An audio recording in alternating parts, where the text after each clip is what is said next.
ప్రియమైన సహోదరులారా, బాప్తిస్మం అనేది మత మార్పిడి కాదు. బాప్తిస్మం అనేది కుల మార్పిడి కాదు. మతాలకి క్రైస్తవ్యానికి సంబంధం లేదు. క్రైస్తవ్యం మతం కాదు, క్రైస్తవ్యం కులము కాదు.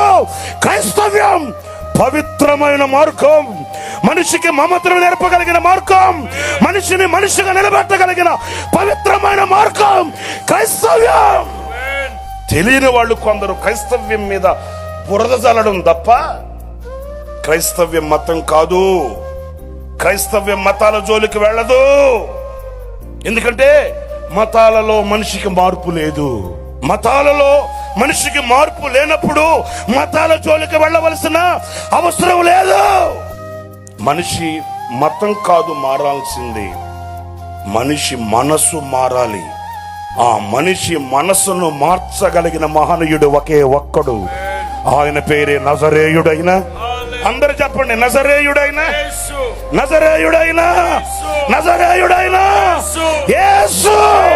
ఆయన ఒక్కడే మనస్సు మార్చగలిగిన వాడు, మమతను నేర్పగలిగిన వాడు, సమాజంలో మనిషిని నిలబెట్టగలిగిన శక్తి గలవాడు యేసు ఒక్కడే.